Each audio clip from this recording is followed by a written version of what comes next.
I'm about to throw a dang tantrum. I'm actually never heard of this brewery before. Well, maybe I heard of it, but I didn't know too much about them. So why don't we take a closer look at Look Closer by Tantrum Brewing Company? Find out what it's all about right after the theme song.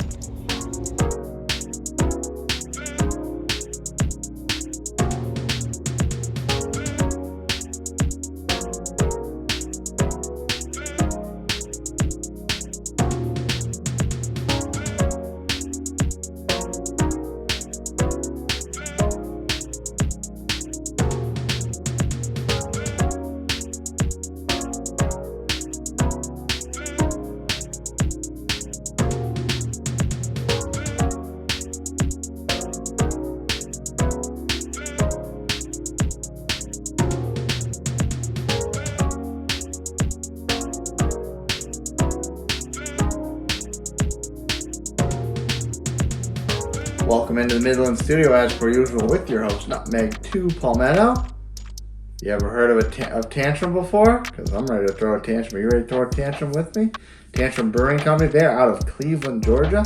And this is a double IPA. If double IPAs are your thing, work your way down to the comments. I kind of forgot to do this last week. Make sure you see that playlist in the first comment pinned below of other I can speak, yes! Double IPAs I've done in the past. Work through that at your leisure and see some other stuff I've done before of this same style. The can's pretty cool. It's got this kind of wavy mosaic type of design there. Almost looks like it's written on a tombstone, which I guess would be a little creepy if it wasn't using such bright fluorescent cool colors. What do we got on the can? Georgia Grown. Cleveland, Georgia, little thing there, okay. At Tantrum Beer, tantrumbeer.com. They put the hops right on the can. Look at that, beer for breakfast, facts for snacks. You would be a fan of that. Citra. Oh, wait, hold on. I gotta do like Drew does. Sexy Citra, sexy Cashmere, sexy El Dorado, and sexy Huel Melon. Huel, say it. Now, it also does contain lactose, so if you're lactose intolerant or vegan, you probably don't want to drink this one. Brewed and canned at Tantrum Brewing Company, 1939 Helen Highway in Cleveland, Georgia. A deceptively smooth, dry, hopped double IPA, checking in at a robust 8.4%. Canned on September 22nd. This is the first week of May, so it's getting up there, but it's been cold this whole time, so it certainly should have kept. There are not a lot of details on Untappd. Actually, there are no details on Untappd. The ABV is confirmed at 8.4%. Double Milkshake IPA. 2,166 check-ins, of which 1,795 are unique, and 1,627 are ranked. It's a pretty respectable average of 3.84. And looking at the pictures, you'd think double IPA with all these like super juiced up hops would be big, bright, gold, orange, that kind of color. It's actually got some. It looks like it's actually got some clarity to it. So I'm excited to try this, and I got this from Branden Carlson out of homebrew outfit Runic Aleworks up in the upstate of South Carolina in Greer. So he had a bunch of beers, and I think I could be wrong, but I think this is the last one of that batch he gave me. So this is the last one, and maybe that's why I'm having a tantrum. Anyway, let's not waste any more time and crack this open. What does craft bruiser say? Once you get in the crack, you don't look back? Not looking back after that one. What's he say on this one? Once you pour, look no more. That's probably wrong. Ooh, that's gonna fit in nice for that 12 ounce. Burp the baby. Let's get into it. Well, I can't exactly. Oh, a little bit did come out. Look at that. Can't exactly do Regopolis' burp the baby. Trying to bleed water from a stone right here. That's pretty much all in there. I mean, that's probably about a 13, 14 ounce glass for a 12 ounce can, so you're not going to have too much left over. There is a crap ton of floaties in there. What the heck? You see even more on this side. What is going on? This can's not that old. I mean, the color otherwise is gorgeous. It's like a nice bright orange, golden, real bright color. It's really pretty looking. I don't know what's going on with those floaties. Holy cow. Aroma is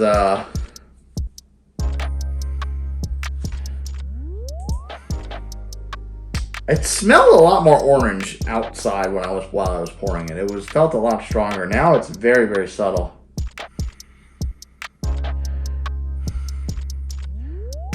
Almost a little melony. So maybe that's the what was it called? Quell melon. Quell. Roll that tongue. Yeah, it's a little bit melony, some orange. Well, I really hope it tastes okay because that really is a ton of floaties. Anyways, let's find out, I guess. Let's get right into it. Holy cow, look at those.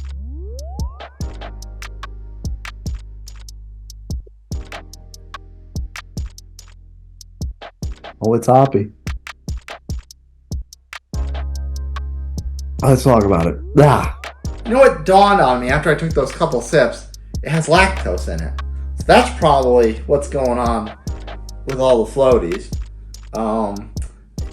It would have. I'm sure this probably, like I said, it's not. It was canned in. It's the first week of May. It was canned at the end of September. So this probably would taste fine had it not had lactose.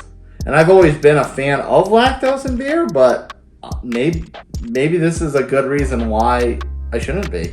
I mean, I guess most people don't like it because of the flavor or because it's heavy. This does not taste heavy.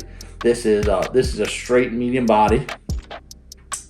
You like it if you didn't know this had lactose in it and there wasn't all the floaties in there, you probably would not guess it had lactose because it does not taste full or heavy or anything.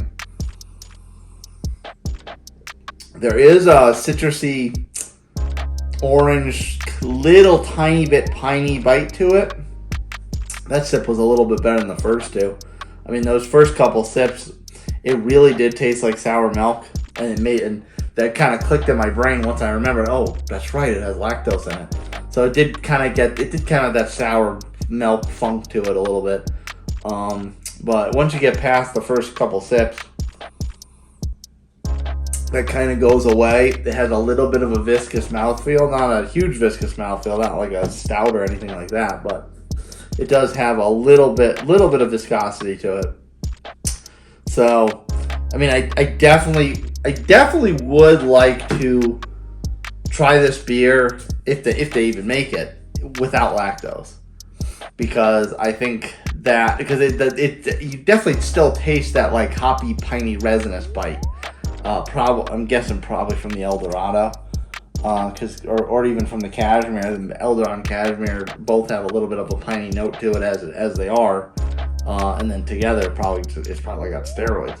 So it doesn't taste like the hops are bad, but it definitely tastes the lactose being in there and having a little bit of age on the can definitely feels like the lactose kind of went a little teeny tiny bit bad. Well, that's too bad, and it makes it even more sad, the fact that if it didn't have lactose, it probably would be fine.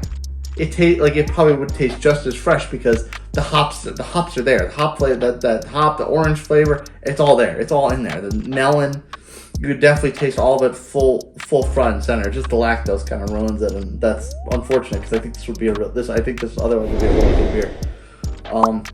If you like what you saw from me, smash that like button, subscribe to my channel, and hit that notification bell so you know exactly when my reviews drop. If you want to send me a beer or recommend a beer to me, or just chit-chat me up and make a new friend, email me, nutmeg2palmetto@gmail.com. If you want the rest of my day-to-day insanity, follow me on my social media channels, TikTok and Instagram, @nutmeg2palmetto. Yeah, I think this is a fine beer, but I just think the lactose in it with a little bit of age doesn't do it any favors. Cheers, folks. I'll see you next time.